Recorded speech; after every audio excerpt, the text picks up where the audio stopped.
Comece o dia bem informado com a equipe de jornalismo da Verde Vale FM. No ar, Jornal Verde Vale. 6h32. Olá, muito bom dia para você. Hoje é sexta-feira, 3 de novembro do ano de 2023. Estamos começando pela Verde Vale FM, uma emissora do Sistema Verde Vale de Comunicação. Mais uma edição do Jornal Verde Vale. Comigo aqui na bancada, ela, Daliana Oliveira. Muito bom dia. Muito bom dia para você, Wesley. Bom dia para você também que acompanha a nossa programação aqui na Rádio Número 1 da região. Começando mais uma edição do Jornal Verde Vale nesta sexta-feira. Confira agora os destaques das últimas 24 horas. Jornal Verde Vale. Reforma tributária. Ministro Haddad admite que novas exceções elevam a alíquota padrão do IVA para 27,5%. O Brasil já resgatou que 1.445 pessoas e 53 pets desde o início do conflito entre Israel e Hamas. Governo pede ao STF que tire de julgamento a correção do FGTS da pauta. Suspeito de latrocínio e homicídio em Anápolis é preso na Itália. Bovinocultura de corte em Goiás recebe investimento da ordem de 47,3 milhões de reais do FCO Rural. CBF define data de convocação do Brasil para jogos das eliminatórias. Governador Ronaldo Caiado inicia missão na China e Daniel Vilela assume o governo. Governo federal envia projeto para recriar o DPVAT, o seguro obrigatório. Os detalhes destas e outras notícias você vai conferir a partir de agora, aqui no Jornal Verde Vale. A notícia em primeira mão. Jornal Verde Vale. Jornal Verde Vale. Verde Vale. Notícias do Brasil. 6h34. Uma ótima manhã de sexta-feira pós-feriado para você que a partir de agora sintoniza o Jornal Verde Vale para ter a sua manhã muito mais bem informado. Sejam todos bem-vindos e bem-vindas. O ministro da Fazenda, Fernando Haddad, admitiu nesta quinta-feira que as novas exceções de benefícios incluídas pelo relator no Senado, Eduardo Braga, elevam a alíquota padrão do futuro imposto sobre o valor agregado federal, estadual e municipal para até 27,5%. A primeira versão do relatório da reforma tributária no Senado Federal foi apresentado por Braga no fim de outubro. O texto traz algumas exceções, ou seja, regimes especiais de cobrança de impostos, ou seja, redução ou definição específica de tributos para determinadas atividades em comparação com a alíquota padrão. A expectativa é que o relatório seja votado em novembro. Segundo o ministro Haddad, esse conjunto de exceções representa um aumento de 0,5 ponto percentual em relação ao texto que passou na Câmara dos Deputados, que, segundo a área técnica do Ministério da Fazenda, indicava que o futuro do IVA poderia chegar até 27%. Essa já seria uma das alíquotas mais altas do mundo. A declaração do ministro foi dada após uma reunião com Braga nesta quinta-feira. Haddad disse ainda que a posição do Ministério da Fazenda é sempre restritiva às exceções, mas que relatores da proposta na Câmara e no Senado sabem as dificuldades para aprovar a reforma. Aeronaves da Força Aérea Brasileira resgataram 1.445 pessoas e 53 animais de estimação da região de conflito entre Israel e o grupo terrorista Hamas desde o início da guerra. Nesta quinta-feira, um voo chegou ao país com 32 passageiros vindos da Cisjordânia. Uma aeronave está em Cairo, no Egito, aguardando para trazer de volta 32 brasileiros que estão na faixa de Gaza. No entanto, o grupo ainda não recebeu autorização para cruzar a fronteira em direção ao Egito. Desde a última quarta-feira, estrangeiros de diversos países foram liberados para deixar a faixa de Gaza. No entanto, brasileiros ainda não foram incluídos nas primeiras listas de autorização. A previsão é que eles sejam liberados nos próximos dias. A operação de resgate, que ganhou o nome de Voltando em Paz, é coordenada pelos Ministérios da Defesa e das Relações Exteriores, além da FAB. 6h36 agora. Projetos de lei ameaçam profissões já regulamentadas aqui no país. Vamos saber os detalhes dessa história com a Denise Coelho. Já tem sido comum o surgimento de projetos no Legislativo que ameaçam os conselhos responsáveis pelas profissões regulamentadas no país. Em reunião do Fórum dos Conselhos, nesta semana, um dos temas em discussão foi o projeto de lei de número 4.811 de 2023. O dispositivo dispõe sobre a regulamentação das profissões de administrador público, gestor de políticas públicas, gestor social e congêneres na área pública. Como explica o presidente do Conselho Federal de Administração, Leonardo Macedo, o problema é que a proposta trata sobre a criação de uma profissão que já é regulamentada. Tem um projeto de lei que simplesmente vem tentando desregulamentar a profissão de administração na área pública. Imagine só, de tanto que o Brasil hoje está precisando de gestão pública, aí vem um projeto de lei desregulamentando. Então, aquele profissional de administração que já está no mercado, aquele estudante de administração pública, de gestão pública, que está esperando aquele concurso, aquele cargo comissionado para atuar nas gestões públicas do Brasil, aí ele não vai ter mais esse direito. O presidente do Conselho Federal de Psicologia, Pedro Bicalho, afirma que a pauta é comum. Sempre os conselhos profissionais eles estão sendo atacados através de projetos de lei que criam estruturas que não são exatamente aquelas que nós desejamos para que nós tenhamos uma sociedade protegida por profissões regulamentares. A criação de um conselho profissional que fale sobre a administração pública não faz sentido porque nós já temos um conselho federal e os conselhos regionais de administração. O chamado Conselhão Fórum, representado pelas profissões regulamentadas, é presidido atualmente pelo Conselho Federal de Contabilidade. O presidente da autarquia, Aécio Júnior, destacou a importância das discussões do grupo, que se reuniu na sede do CFA em Brasília. Foram trazidos pautas parlamentares extremamente importantes pela fonoaudiologia, pela medicina veterinária, pelo CFA. Então foi uma reunião riquíssima onde nós saímos daqui com a certeza de que temos feito um trabalho muito importante para o fortalecimento das profissões regulamentadas e, sobretudo, para a defesa da sociedade brasileira. O fórum reúne 30 conselhos federais que orientam e fiscalizam o exercício das profissões no Brasil. O grupo propõe ser um espaço de diálogo e de luta pela garantia da ética e da qualificação profissional em defesa da sociedade brasileira. Agência Rádio Web, produção Bárbara Michelini, reportagem Denise Coelho. Jornal Verde Vale. Notícias de Goiás. 6h39. E o Grupo de Investigação de Homicídios da cidade de Anápolis, com o apoio da Polícia Federal e da Polícia Italiana, efetuou a prisão de um homem investigado pelos crimes de latrocínio e homicídio cometidos em Anápolis nos anos de 2016 e 2018. A prisão aconteceu em 25 de outubro, mas só foi divulgada pela Polícia Civil nessa semana. Ao site Portal 6, o delegado Cleiton Lobo disse que o primeiro crime cometido foi o latrocínio ocorrido em fevereiro de 2016, quando contra o proprietário de um açougue no mercado municipal de Anápolis. O homem foi preso pelas autoridades italianas e o processo de extradição para o Brasil ficará a cargo do Poder Judiciário.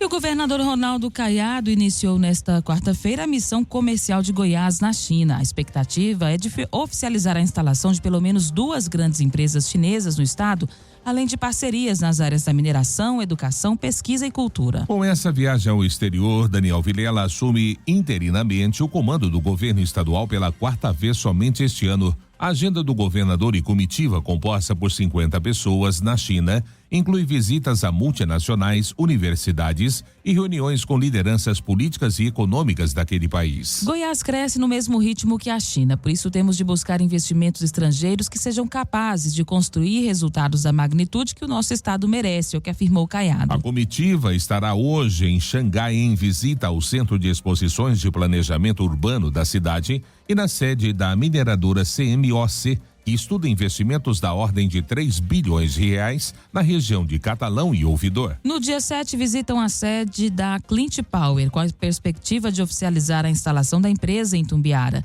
A multinacional chinesa deve atuar no município goiano, com foco na produção de medidores de água, energia e células fotovoltaicas.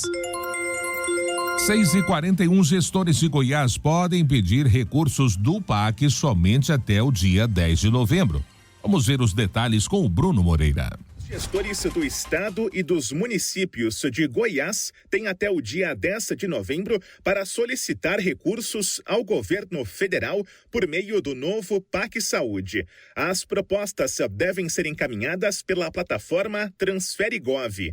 Nesta primeira etapa, o investimento chega a cerca de 9 bilhões e 900 milhões de reais para Goiás e os demais estados em 10 estratégias. A ministra da Saúde, Nízia Trindade, lembra a importância do programa para as gestões locais. Então, o PAC significa um grande esforço de governo para que o país retome, né, um caminho de investimento, de crescimento, que tenha os pobres no orçamento, como temos dito, e que avance no caso da saúde com agendas fundamentais. Entre os pedidos que podem ser apresentados estão a construção de novas unidades básicas de saúde, centros de atenção psicossocial, centros especializados em reabilitação, centrais de regulação do SAMU 192, maternidades, centros de parto normal, policlínicas, oficinas ortopédicas, além da aquisição de novas unidades odontológicas móveis e novas ambulâncias do SAMU.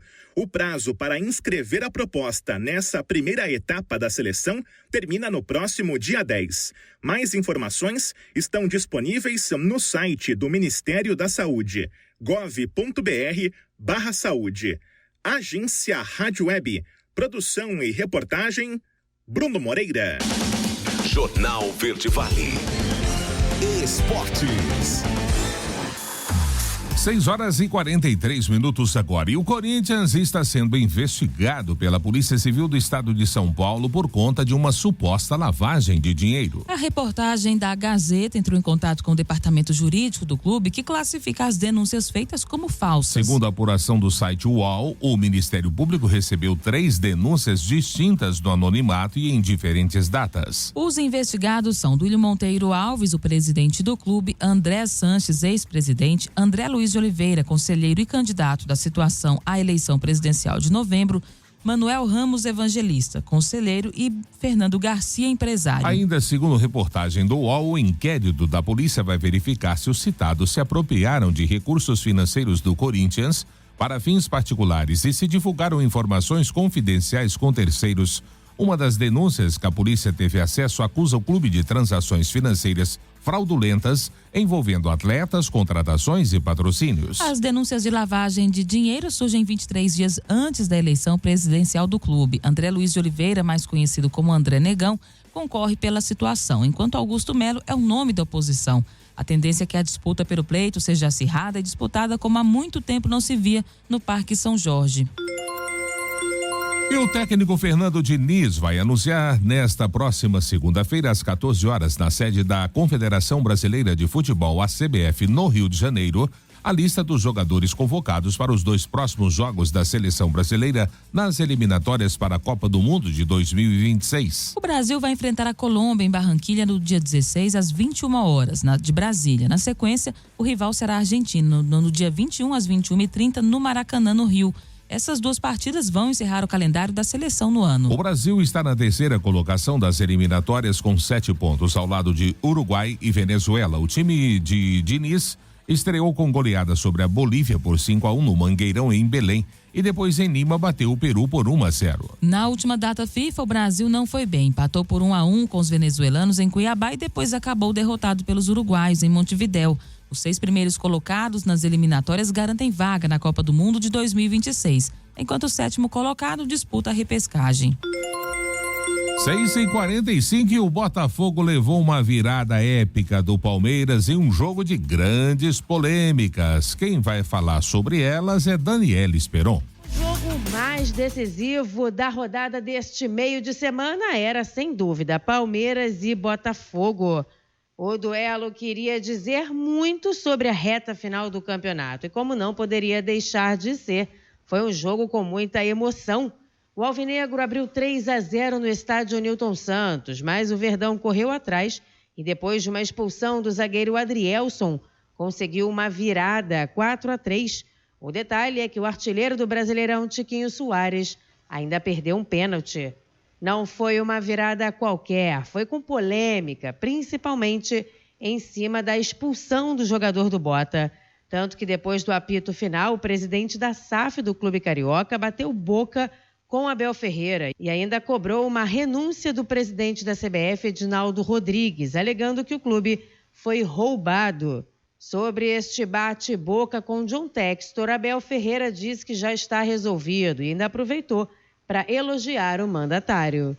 Tenho a minha opinião em relação àquilo que ele disse, mas eu sei que se eu disser aquilo que eu penso, é melhor eu não dizer aquilo que eu penso, porque não é minha função, mas em relação àquilo que se passou entre nós os dois, está completamente sanado, resolvido, ele sabe o que é que eu penso sobre ele como presidente e entendo perfeitamente, são momentos muito duros, eu também já perdi de virada, já fiquei fora de duas semifinais da Libertadores. Essa vitória do Palmeiras deixa tudo em aberto no Brasileirão. Agora são 3 pontos que separam o Verdão do Botafogo. Tudo bem que os cariocas ainda têm um jogo a menos, mas é contra o Fortaleza, fora de casa. O Grêmio também está no páreo, já que venceu o Coritiba por 2-1 e chega aos 53 pontos, estando a 9 do Bota. Quem venceu de virada também foi o Santos, que bateu o Flamengo pelo placar de 2-1 e se viu mais longe do Z4. Atlético Mineiro superou o Fortaleza por 3-1, Corinthians 1-0 no Atlético Paranaense e Inter e América Mineiro ficaram no 1-1. Nesta quinta-feira é feriado, mas tem bola rolando no Campeonato Brasileiro. Tem Vasco e Cuiabá na Arena Pantanal, Goiás e Red Bull Bragantino na Serrinha e São Paulo e Cruzeiro no Morumbi. Agência Rádio Web com informações do Brasileirão. Daniela Esperon. Jornal Verde Vale. Agronegócios. 6h48 agora. E a bovinocultura de corte em Goiás conseguiu um respaldo para expandir as suas operações. A Câmara Deliberativa do Conselho de Desenvolvimento do Estado aprovou um montante de R$47 milhões em recursos do Fundo Constitucional de Financiamento do Centro-Oeste. Esses fundos são destinados a 35 cartas-consultas no segmento, proporcionando um impulso vital para a indústria pecuária aqui no estado.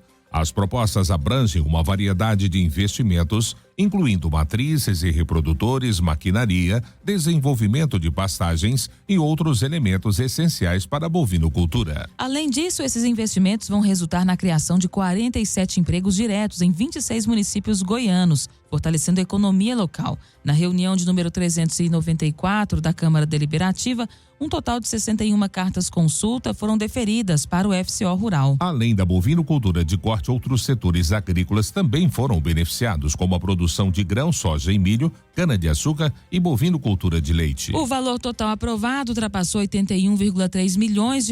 A maioria dos recursos foi direcionada a estabelecimentos de mini e micro e pequeno porte, recebendo uma fatia de 51,6%. Estabelecimentos de pequeno e médio porte também foram contemplados, com 32,8% dos recursos, enquanto os de médio porte receberam 15,6%. A notícia em primeira mão. Jornal Verde Vale. Jornal Verde Vale. Verde Vale. Notícias do Brasil. 7h02, já de volta com o Jornal Verde Vale dessa sexta-feira. E uma lei assinada pelo presidente Lula nesta quarta-feira vai permitir que cerca de 300 mil beneficiários do Cadastro Único renegociem as dívidas com Fundo de Financiamento Estudantil. A informação é do ministro da Educação, Camilo Santana. Além disso, outras 900 mil pessoas que têm dívidas com o FIES também poderão renegociar o saldo. A medida vai valer para dívidas de contratos firmados por estudantes até o fim de 2017 e com débitos não pagos até 30 de junho deste ano. Era uma reivindicação de estudantes e daqueles que já se formaram e que estavam inadimplentes junto ao FIES. A lei vai beneficiar 1.200.000 alunos que ainda estejam cursando ou que já se formaram, que significa algo em torno de 54 bilhões de reais de dívidas que eles vão poder quitar em condições muito favoráveis. É o que explicou o ministro da Educação, Camilo Santana. De acordo ainda com o ministro, a inadimplência no FIES aumentou nos últimos anos e o governo decidiu facilitar a quitação da dívida. E E o Comitê de Política Monetária reduziu a Selic para 12,25% ao ano na reunião realizada nesta quarta-feira. Foi o terceiro corte na taxa básica de juros em 2023. Apesar disso, os empréstimos para empresas devem continuar com juros na casa dos 22%, patamar acima do indicador base. Os dados são das estatísticas de crédito do Banco Central. Os bancos emprestam dinheiro às pessoas jurídicas com taxas superiores à Selic, ou seja, mesmo se a taxa básica de juros cair para 11,75% ao ano até o fim de 2023, como aposta o mercado, as taxas para empresas vão continuar em um patamar relativamente alto. A Selic serve como base nas operações de empréstimos entre as instituições financeiras que utilizam títulos públicos federais como garantia. É uma referência ao mercado. E uma ferramenta promete calcular perdas financeiras por risco de enchente. Quem traz essa informação é Cadu Macri. A nova ferramenta vai projetar as perdas financeiras das seguradoras provocadas por riscos de inundações urbanas no Brasil. A solução, liderada pela Confederação Nacional das Seguradoras, em conjunto com associadas da entidade, será lançada este mês. A novidade vai auxiliar no desenvolvimento de produtos, coberturas e serviços que considerem a exposição climática como um fator relevante. De acordo com Pedro Werneck, especialista em sustentabilidade da CNSEG, a modelagem de risco foi ambientada em São Paulo, Rio de Janeiro e Minas Gerais e considerou produtos de seguro residencial, condomínio e empresarial como risco de inundação urbana. A ferramenta permitirá a simulação no horizonte temporal entre 2030 e 2050, com cenário climático de aumento da temperatura acima de 1,5 graus Celsius e vai facilitar para as seguradoras na tomada de decisão ao indicar os riscos e as possíveis perdas. Selecionadas essas premissas, ela vai acrescentar ali dados históricos do portfólio dela de perdas especificamente relacionadas aos parâmetros que ela escolheu antes. Então, se ela escolheu residencial e Rio de Janeiro, ela vai ter que colocar ali todas as perdas históricas que ela teve, especificamente causada por inundação urbana no Rio de Janeiro para residencial. Feito isso, a ferramenta vai gerar para ela um gráfico e um valor em real. Qual é a projeção de perda financeira que ela pode ter na sua carteira de subscrição para aquele cenário que ela escolheu. Inicialmente, o projeto foi desenvolvido em âmbito global com 22 seguradoras de países desenvolvidos da América do Norte, Europa e Ásia. Mas como a realidade de risco na América Latina é completamente distinta, a ferramenta terá esse recorte brasileiro. Pedro Werneck lembra que a iniciativa se soma ao mapa de calor desenvolvido pela CNSEG, que considera um impacto de 11 riscos climáticos em estados e municípios, em um cenário de aumento de temperatura de 1,5 graus Celsius e outro com aumento de 4 graus. Ondas de calor, ondas de frio, secas, estresse hídrico. Então você consegue visualizar ali em determinado cenário climático, num determinado horizonte temporal, que varia de 2030 a 2050, qual o impacto em termos qualitativos, então alto, médio, baixo, que determinado município ou determinado estado vai ter. Com isso, a seguradora já considera a visão macro dos riscos que incidem sobre aquela região ao estabelecer seus modelos de negócios, explicou o especialista. Cerca de 25 seguradoras participaram do projeto nacional Imagem do Seguro, alinhado com os objetivos do Plano de Desenvolvimento do Mercado de Seguros e que faz parte da lista de compromissos assumidos pelo setor com a agenda de sustentabilidade e com endereçamento de questões climáticas. A Agência Rádio Web, produção e reportagem, Cadu Macri. Jornal Verde Vale, notícias de Goiás. 7h07. E a Polícia Civil prendeu na última quarta-feira um gerente de uma agência bancária de 22 anos e a namorada dele, suspeitos de furtar dinheiro de contas de clientes em Anápolis. De acordo com a Polícia Civil, além dos furtos, o homem estava envolvido com o tráfico de drogas e confessou o crime. Segundo a corporação, Daliana, os valores retirados das contas dos clientes serão transferidos para uma conta bancária da companheira do suspeito, uma jovem de 19 anos. Na casa do suspeito foram encontradas porções de drogas, 3 balanças de precisão e embalagens para o comércio de ilícitos. Para a polícia, o banco em que o suspeito trabalhava informou que os furtos eram cometidos desde maio. O prejuízo ultrapassou R$100 mil. Além das transferências, o suspeito fez empréstimos consignados em nome das vítimas. No dia em que ele foi preso, o suspeito retornava de férias e, segundo a Polícia Civil, tinha efetuado uma transferência de R$8 mil da conta de um correntista. O casal foi autuado por associação criminosa, tráfico de drogas e furtos qualificados. E uma carreta carregada com óleo vegetal tombou na GO 213 entre municípios de Pameri e Caldas Novas, derramando cerca de 30 mil litros do produto. O acidente aconteceu por volta de 10h35 da manhã da última quarta-feira. Segundo a 23ª Companhia Independente dos Bombeiros Militares de Pameri, quando a equipe chegou no local, o condutor da carreta, um homem de 38 anos, estava fora do veículo e apresentava ferimentos na cabeça e foi encaminhado ao pronto-socorro municipal. Ainda de acordo com a corporação, os bombeiros tentaram conter o vazamento do óleo vegetal, mas não tiveram êxito. O líquido derramado atingiu parte da pista e desceu pelas canaletas laterais, percorrendo cerca de 300 metros até atingir um córrego próximo. 7h09. E a Polícia Civil Goiana prendeu uma falsa médica que emitia atestados e vendia anabolizantes. Vamos ver o que nos revela Túlio Isaac Filho. Olha, mais um caso de uma falsa médica usando um CRM falso e que, claro, quase transforma a vida de pacientes em uma verdadeira tragédia que vem parar aqui na nossa DEIC, na nossa grefe. Doutor William, é algo que poderia ter acabado de uma forma completamente triste.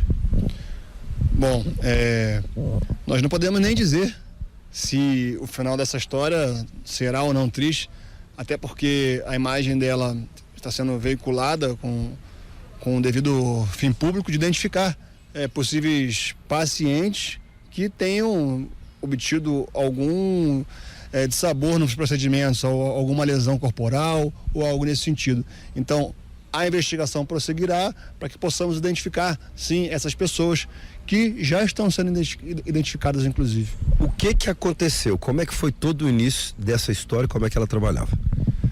A verdadeira médica que ostenta aquele CRM que era por ela usada, pela suspeita usado, compareceu até a delegacia informando de que havia notícia de que uma pessoa que atendia em tal local se utilizava do CRM dela. Nós conseguimos identificar uma paciente dessa falsa médica que, quando ouvida, inclusive demonstrou ter recebido dela um atestado médico do SUS, falsamente produzido. Então, diante da circunstância da flagrância da falsidade documental pública e também do exercício ilegal da medicina, a equipe do GREF, da DEIC, procedeu até o local, conseguindo localizar essa médica, que não ofereceu resistência e confirmou ali que clinicava, sendo lhe dada a voz de prisão. Na busca no local, diversos produtos médicos e insumos em geral, como analgésicos, preenchedores, toxina botulínica e outros tantos, além de anabolizante, foram encontrados. Conduzida até a unidade policial, ela foi interrogada, permaneceu em silêncio quando acompanhada do seu advogado, e seguiremos com a investigação. Temos aqui agora, em sede policial, nesse momento, uma paciente dela que sofreu diversas lesões corporais, chegou a ficar internada em UTI, está sendo ouvida agora nesse exato momento. Uma paciente dessa falsa médica, Mamo, como é que foi que você chegou primeiro até essa doutora? Eu cheguei através de uma sobrinha, ela que me indicou, que já havia feito procedimento com ela, que ela era muito boa, então eu entrei de primeira instância em contato, né, via Instagram, depois telefone, depois passou para o WhatsApp. E aí eu fui fazendo procedimentos com ela, de enzima, depois aplicação no glúteo, de ácido hialurônico, depois chegou até o ponto da lipo sem corte. Primeira sessão, ok, na segunda sessão retirou e aplicou no glúteo a gordura que retirou da barriga, né? Então infeccionou, me deu asepsia, fui para internação na UPA 2 dias Depois fui encaminhada, passei 4 dias na UTI e depois mais 8 dias na enfermaria do mesmo hospital. Túlio Isaac Filho, da Agência Brasil Central. Jornal Verde Vale. Esportes. 7h13 agora. O Atlético Mineiro anunciou na tarde de ontem que renovou o contrato do lateral esquerdo Guilherme Arana. O novo vínculo é válido até o fim de 2027. No Galo desde 2020, Arana se tornou um dos principais nomes do clube nas últimas temporadas e acumulou 6 títulos nesse período. Campeonato Mineiro 2020, 21 e 22, Campeonato Brasileiro em 2021, Copa do Brasil em 2021 e a Supercopa do Brasil em 2022. Inicialmente, Guilherme Arana chegou emprestado pelo Sevilha da Espanha, mas o Atlético Mineiro exerceu o direito de compra e adquiriu o lateral em definitivo em 2021. Com boas atuações desde então, o jogador de 26 anos recebeu chances na seleção brasileira e estava bem cotado para ir à Copa do Mundo de 2022. E o Brasil derrotou o México por 1-0 na noite dessa quarta-feira, pela semifinal do futebol nos Jogos Pan-Americanos de Santiago, no Chile. Tony Leone marcou contra no início do primeiro tempo e foi suficiente para a vitória da seleção brasileira, que fez um dos piores jogos desde a estreia no PAN desse ano. A seleção agora vai encarar o Chile na grande final. Os anfitriões derrotaram os Estados Unidos por 1-0 na outra semifinal. E a final é agora, sábado, às 20 horas, horário de Brasília, em Vina del Mar, entre Brasil e Chile. Jornal Verde Vale. Agronegócios. 7h14. E depois de operar com estabilidade durante quase toda a sessão e testar os dois lados da tabela, o mercado do milho fechou o pregão desta quinta-feira com leves baixas na Bolsa de Chicago. As posições mais negociadas perderam entre 3,75 e 5 pontos, com o dezembro encerrando os negócios com $4,70 e o maio a $4,94 por bushel. Os futuros do cereal foram na contramão de boas altas registradas na soja e um fechamento também positivo, mas mais modesto do trigo na Bolsa de Chicago. O mercado segue agora acompanhando com a finalização da colheita norte-americana, que está bastante alinhada com a média dos últimos anos, e os traders já estão tendo absorvido o tamanho da safra 23-24. Agora, os traders monitoram também o comportamento da demanda e a competitividade do milho americano.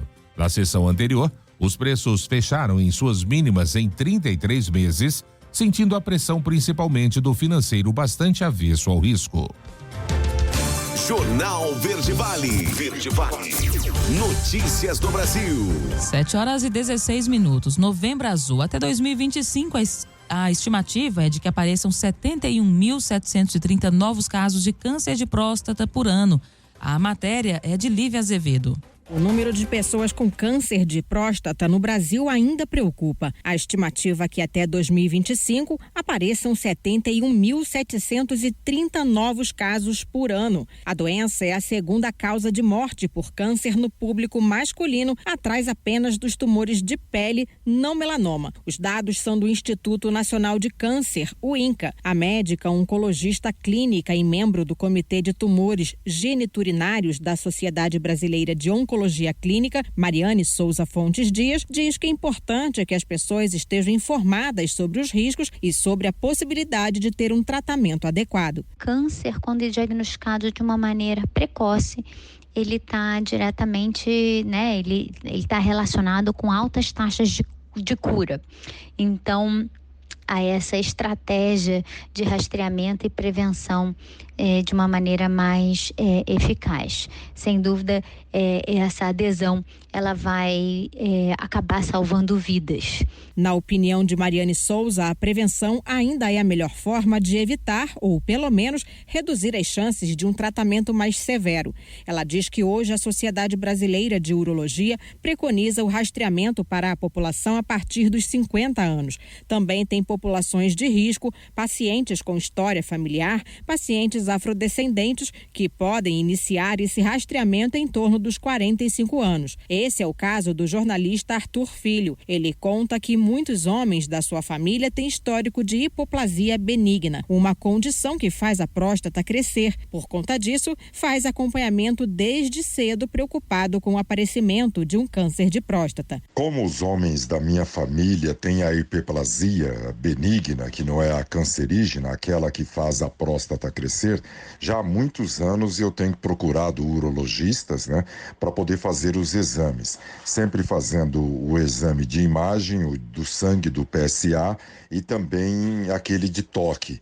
Então é muito importante que todos façam, porque o câncer de próstata é um dos que mais mata. É muitíssimo importante para todos nós homens. O mês de novembro é dedicado à conscientização e prevenção do câncer de próstata. Segundo o Ministério da Saúde, o Sistema Único de Saúde oferece informação e atendimento com equipes multiprofissionais aptas a realizarem diagnóstico e acompanhamento. Além de exames clínicos, laboratoriais, endoscópicos e radiológicos, procedimentos cirúrgicos e tratamento em hospitais habilitados em oncologia também estão disponíveis. Reportagem Lívia Azevedo. 7h19 agora. Último intervalo do Jornal Verde Vale desta sexta-feira, 3 de novembro. O governo pede que a STF tire de julgamento a correção do FGTS da pauta. E o governo federal envia projeto para recriar o DPVAT, o seguro obrigatório. E claro, espaço para as nossas notícias locais com ele, J. Pereira. Não saia daí. Nós voltamos já, trazendo todos os detalhes para você. Jornal Verde Vale. Jornal Verde Vale. Verde Vale. Notícias do Brasil. 7h27. Já voltamos com o Jornal Verde Vale desta sexta-feira. A Advocacia Geral da União pediu ao Supremo Tribunal Federal na última quarta-feira a retirada de pauta da ação que trata da correção das contas do FGTS. O julgamento estava marcado para o dia 8 de novembro e o governo quer remarcá-la para daqui a 30 dias. A ação seguia na pauta de julgamento até o dia 8. Segundo a AGU, há uma tentativa de construir um acordo entre o governo e os sindicatos. Uma reunião para discutir o tema foi realizada na terça-feira com representantes da AGU, do Ministério do Trabalho, da Caixa Econômica Federal e de 6 centrais sindicais. O presidente do STF, ministro Roberto Barroso, já havia adiado o julgamento da ação que primeiramente estava marcada para o dia 18 de outubro. A decisão se deu depois da reunião do Conselho Nacional de Justiça com 4 ministros do governo: Fernando Haddad da Fazenda, Jader Filho das Cidades, Jorge Messias da Advocacia Geral da União e Luiz Marinho do Trabalho e Emprego. De acordo com um documento apresentado no dia 28 de agosto pela AGU à Corte, o impacto estimado no orçamento é de 8,6 bilhões de reais em 4 anos, caso prevaleça o entendimento do relator do STF, ministro Roberto Barroso. O presidente da Corte votou para que a remuneração do fundo corresponda, pelo menos à caderneta da poupança, que rende 6,17% ao ano. O governo trabalha contra essa mudança. 7h28. O presidente Lula enviou um projeto de lei complementar 233/23 que recria o DPVAT, danos pessoais por veículos automotores terrestres, o seguro obrigatório de proteção às vítimas de acidentes de trânsito pelo país. O texto é de autoria do Ministério da Fazenda, comandado por Fernando Haddad. Se aprovado em 2023, a cobrança pode começar a valer em 2024. O DPVAT foi descontinuado em 2020. O ex-presidente Jair Bolsonaro assinou uma medida provisória que extinguia o seguro em 2019, mas o Congresso não aprovou a proposta e o texto venceu. Só no ano seguinte, o Conselho Nacional de Seguros Privados extinguiu o pagamento dos seguros e a nova regra passou a valer a partir de 2021. Agora o projeto de Lula tenta voltar com a cobrança de motoristas. Desde janeiro de 2021, o DPVAT é operado por meio de um modelo emergencial e transitório pela Caixa Econômica Federal. O projeto está em urgência na tramitação porque, segundo o governo, não há cobertura para sinistros ocorridos desde 31 de dezembro de 2023. 7h29. Entra em vigor a norma do Banco Central que permite compartilhamento de informações entre bancos para evitar fraudes. Os detalhes você confere com Dandara Lima. Entrou em vigor a Resolução Conjunta número 6, publicada pelo Banco Central em conjunto com o Conselho Monetário Nacional, que permite às instituições financeiras e demais instituições autorizadas a funcionar pelo Banco Central a compartilhar com os demais bancos dados e informações sobre indícios de fraudes. O objetivo é prevenir golpes financeiros. Na avaliação do advogado especialista na área de proteção de dados e professor da PUC Minas, Guilherme Guidi, a medida pode trazer mais segurança para a sociedade. Um banco identifica uma transação que pode ser uma fraude e essa informação ela deve ser compartilhada com os outros agentes do sistema financeiro, justamente para que esses outros agentes possam também, por exemplo, estabelecer uma lista negra ou, inclusive, evitar que outras transações associadas à mesma pessoa, à mesma conta, ao mesmo cartão, sejam aprovadas. Isso traz uma segurança grande para a sociedade e deve incentivar também o desenvolvimento do mercado de crédito. Segundo o Banco Central, há um escopo mínimo dos dados e das informações que vão ser compartilhados, como, por exemplo, a abertura de conta de depósitos ou conta de pagamento, prestação de serviço de pagamento, manutenção de conta de depósitos ou de conta de pagamento e contratação de operação de crédito. Para o advogado especialista em direito digital, Paulo Akiyama, o Banco Central precisa ser mais ativo na fiscalização da norma. Tudo aquilo que vem para tentar coibir fraudes, é de forma positiva. A única coisa que eu fico ainda na pendente é se realmente o Banco Central vai agir em termos de auditoria com relação a essa formação desse banco de dados, dessas contas de compartilhamento, porque o Banco Central deixa a responsabilidade de formar isso daí para as instituições. E pergunto para você, 800 fintechs, como é que vai se controlar? Eu acho difícil. Conforme o Banco Central, o prazo para a implementação das medidas previstas na norma é de até 1º de novembro de 2023, com exceção das disposições afetas aos acordos de níveis de serviço e à funcionalidade da declaração de conformidade, que terão até o dia 1º de fevereiro de 2024. Reportagem Landara Lima. Jornal Verde Vale. Notícias de Goiás. 7h32 agora. Em um pronunciamento incisivo, o governador de Goiás, Ronaldo Caiado, manifestou forte apoio à Polícia Militar do Estado e condenou veementemente as declarações do desembargador do Tribunal de Justiça de Goiás, Adriano Linhares Camargo. Durante uma sessão de julgamento da sessão criminal ocorrida na tarde da última quarta-feira, o desembargador sugeriu o fim da Polícia Militar Goiana, argumentando que deveria ser substituída por uma abordagem diferente nas áreas de investigação e repressão ao crime. Em um vídeo da Aliana divulgado nas redes sociais, o governador Ronaldo Caiado acusou o desembargador de agir de maneira contrária à Constituição Federal e de representar uma ameaça ao Estado Democrático de Direito. Caiado anunciou que vai tomar medidas junto à Corregedoria do Tribunal de Justiça para responsabilizar o desembargador, incluindo a possibilidade de seu impeachment. O governador expressou confiança de que o Tribunal de Justiça de Goiás não compartilha do ponto de vista de Adriano Camargo. 7h33 e operação fecha clínica que mantinha pessoas em cárcere privado em Anápolis. A matéria é de Leandra Matos. A 5ª Delegacia Distrital de Polícia de Anápolis fez uma operação com o Ministério Público com apoio da Polícia Militar para resgatar pessoas em situação de cárcere privado em Anápolis. Foram encontrados 37 homens que estavam internados involuntariamente em uma clínica de recuperação que não possuía alvará de funcionamento. O local não atendia às condições sanitárias, não possuía um responsável técnico. Foram presas em flagrante 3 pessoas responsáveis por manter a situação de cárcere. A unidade foi interditada e os internos foram entregues a familiares. De Goiânia, Leandra Matos, da Agência Cora de Notícias. Jornal Verde Vale. Esportes.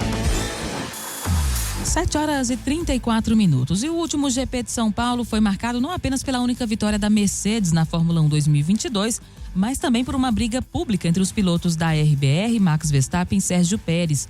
O holandês, que ignorou ordens de equipe que beneficiariam o mexicano, espera que o cenário não se repita neste fim de semana, na 20ª etapa da Fórmula 1 2023 em Interlagos. No ano passado, nos minutos finais da corrida, Pérez pediu pelo rádio para que o Verstappen o desse passagem. O mexicano ainda brigava pelo vice-campeonato com os mesmos 290 pontos de Charles Leclerc.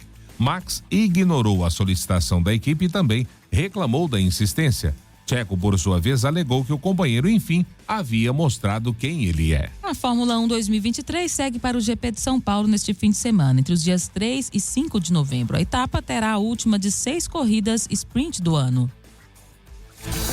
Jornal Verde Vale. Agronegócios.